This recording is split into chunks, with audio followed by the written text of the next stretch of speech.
Alright, so I got that guard reattached and cut the hardware down, and again just double nutted it to hold all the locations so that I'm able to remove this guard by taking 4 nuts off, and all the chain and motor assemblies just stay where they are. I ran some fuel down each one of them. I ran it again. Everything seemed good. I got a little bit of play in the chain. It's probably a little looser than I had it last time I ran it, but it seems fine. It seems like, because when you rev it, they want to just stretch a little bit, because it wants to try to make a circle, but I got plenty of room. I figure I'd leave it a little on the loose side instead of too tight. I'd rather have it so it doesn't damage anything, and it didn't look like it was flopping around at all, so I'm going to leave that well enough alone for now. And I think the next thing I'm going to go start on is these guys. The carbs, the backpack blower had just a lever on it, and you know, fast, medium, slow, and if you backed it all the way off, was off. There was no kill wire for it. It just shut fuel down altogether. And in the castings, it looks like that's where the set screw would be to make for the idle screw. So I'm going to pop both carburetors off and try and drill them out and make a screw for both of those for stops, so that I can set my idle independent on each one of those. And so that's what project we're going to go work on now. So without further ado, let me get on that. Alright, so that carburetor is taken apart, and I grabbed another like motorcycle carburetor to kind of show the difference of what I'm talking about as far as what needs to be done. So this is the slide out of the motorcycle carburetor. The cable goes down through the center of it, and if you notice on that spot right there, you can see how it's got that little cam cut into it, and that cam, this screw runs into that. Got kind of a bulbous tip on it, and that is the idle adjustment right there. So that screw cranks into that slide and opens up the throttle, more or less, depending on when you want to set it. And you look on this one, it has nothing. There is no cut in that whatsoever. So I have to replicate that on this carburetor. So I think there's quite a bit of meat in here. I'm looking at the how fat that bottom section is, and it looks like it's probably about about 3/8 of an inch. That barrel comes up probably about there, solid. So as long as I don't grind through it, I should be okay. And if I do grind through it, we'll have to figure out how to fix it. But we got to make that little cam spot in there, and then we got to make a couple of screws to go into that, and I got to tap that. So let me see if I can go find something to make that with. Alright, so I stuck a piece of brass in the hole, and I ran a drill through it, number 29 drill bit. And the screw that I had, that I'm going to try using, is an 832, and so that's all drilled out and tapped out for that. That fits in there fine. No problem. And it's a little on the sloppy side. I might go to a little size smaller on the next bit, or I don't know, try packing an O-ring or something in there to take that. But I put a jam nut on there, so I figure if I get it into adjustment, I could just run that jam nut down and it'll hold it to its own. So when that's all the way in, you can see the interference of where it's starting to come through the hole there. And again, now we got to make it so that that's where it runs into the barrel. It's actually a circle in that red there, where it makes contact with. So I figure I'm going to go stick this in the vise. I'll wrap it with a rag, and I think I'm just going to try hand filing it to get that taper that that has. I'm going to make one of those essentially. So I'm going to try doing that and see if we get that all together. And if that works, then we're going to do the same thing all over again on the second engine. Alright, so I got that kind of whittled out. I started with a file. It was taking a while, so I took a cutting wheel and egged it out with the cutting wheel, and then I just kind of fine-tuned it with the file afterwards. Then I took the screw and stuck it in the drill, and I just rubbed that against the end of the file so the tip of it's got a nice kind of round nipple on it. Something like what's already there. So I'm pretty much mimicking the other carburetor. Get the slide.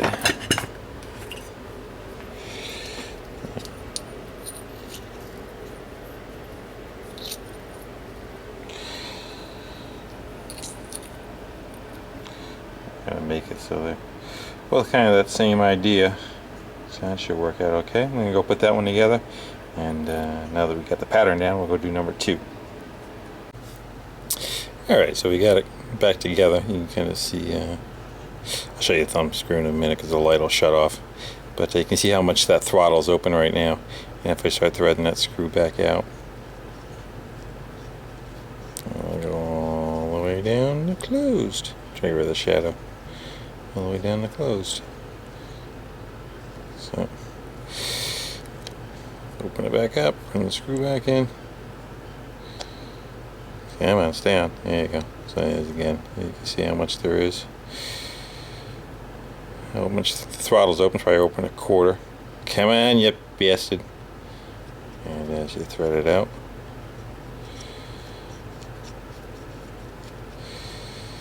goes to all the way closed. So what I did was just I ground the nut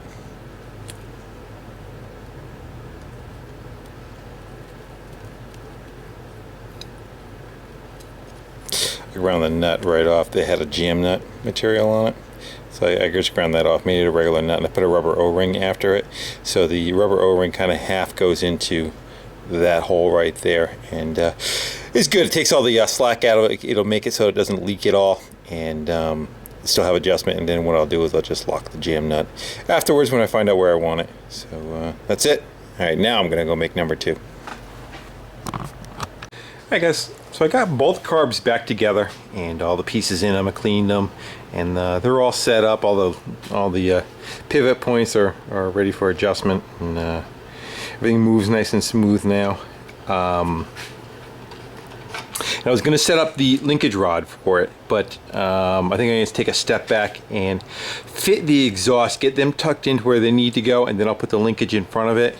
To tune the carbs, I got to have the exhaust on it anyway, so I figure I go and get that part knocked out. They got to be a little shaped, and I'm probably going to clean the outside material on those, and maybe try to do the bluing or something again on it. So anyway, I'm gonna get some sort of something going on, and when I turn the camera back on, we'll see what that is. So yeah, it's exhaust. The rear one is the outer one, and then of course that's the one that's tucked in further. And there was a little bit of clearance issues with these flanges. I got to grind them down right in this area. Well, they have some room. Of course, I got to weld these up all the way around. And I think I just want to generally kind of clean them up too, you know. And then I got to make some kind of saddle or something back in this area for them to sit on, so that all the weight isn't just hanging off the head bolts, especially that one. It's kind of long and kind of heavy. So I got to make some kind of cradle and probably use springs or something to hold it down. So I'm going to get them welded up and cleaned up, and we'll see what we come up with on the saddle. Alright, kind of forget where I left off, but both of those pipes are welded up and shined up and steered around where they need to go, and I popped the clutch lever back on. I want to make sure I got clearance on that. I think I might grind this guy down like I did the rest of them. Kind of polish the rest of them up with the sander. And then the teacups on the other side have a little bit of room around them all the way around. They should be fine. And they can still be tweaked. I think I'm gonna put tacks on the rest of that exhaust. They're all tight, but they're just threaded in. But they're threaded in fairly decent, you know. I didn't put a pipe wrench or nothing on them, but you know, as tight as you can get them. But I want to put tacks on each corner just to keep them from rotating, and it'll help keep that together. And as far as tying them together, I don't know if I want to try making a bridge that goes across the two of them. They just clamp to each other. That might be a better thing, and they can kind of shake on their own. There's not much room to get something in there though. It'd be nice to put something right here that kind of twisted, but we'll see. I'm probably going to go work on that next. I'm going to tack them together, put it back in there. I'll probably don't know when I'm going to do the bluing. I'm going to blue those out, and I'm not sure if I'll make the bracket first, then blue them, or vice versa. But one way or another, that's some of the stuff's got to get done. The mount, the color, and this is done with like 120, and this is done with like 60. This is much rougher, so this one still needs to be polished up like that one. Alright, well, I've got the welding clamp on there. I'm gonna go give them a tack around and take them back off. And that's a little after and before. See the color difference. Still wet right now.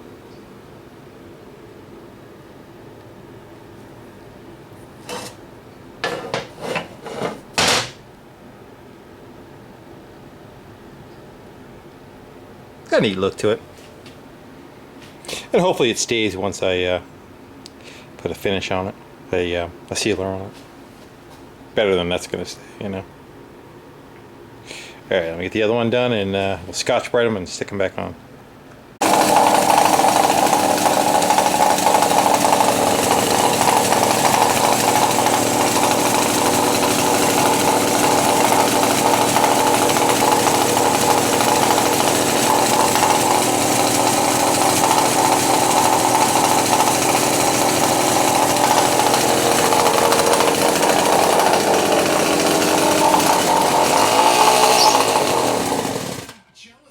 Brakes work. Great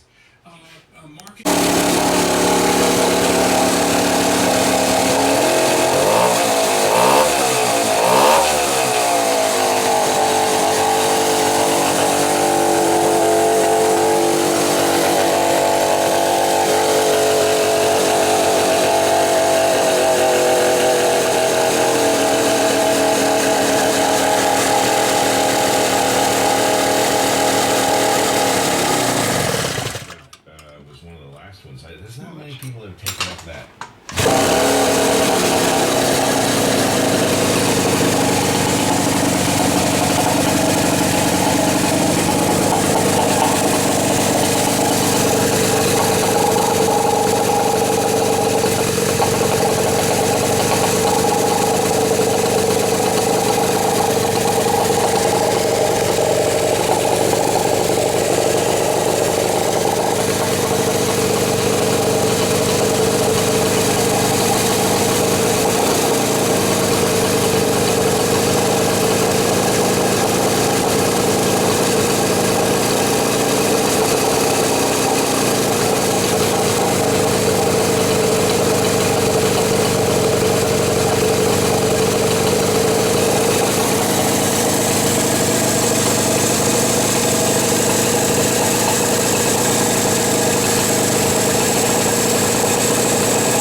to shut it off? basically now playing, doing great. They all want. Yeah, headphones on. So it's doing good. Still just kind of fine-tuning the carbs. There's an air-fuel mixture down below. Kind of got to play with each one of them, but I still need to get the air cleaners on and get the drag of the air cleaners. Other than that, it seems like it's pretty good. Got the new dry belt on. I was trying to make it so that I can operate the, put it in gear and have the back tire spin up, but I need more than one hand. Gas is dripping.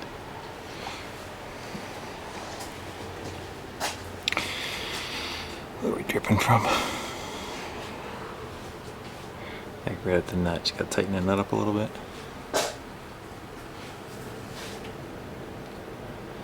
Hanging out. What temp is that? 250, 240, something like that. I want to keep an idea. I want to keep an eye on what temperature they run at. Of course, it's sitting still right now, so there's no airflow across them. But I want to see how hot they get just from idling. And not too bad. I mean, you put your hands on them. Shouldn't be too bad of a problem, I don't think. So, she's getting there. Belt's a little shorter than the leather belt, so it had me have to kind of tweak a bunch of stuff. The wheel's much further forward than it was before. And I had a bunch of fudge factor places to deal with it. Worst case, I'm thinking if I really have a big problem, I will take down this front pulley just a little bit more, but I want to see what my gear ratio is like before I go do that. But if I make that a little smaller, it makes the belt a little bit looser. Right now I don't have that tensioner in there at all, and I may not need it, so we'll see. Alright guys, let's go fire up one more time. Now that I choked it off, it might fight us a little bit.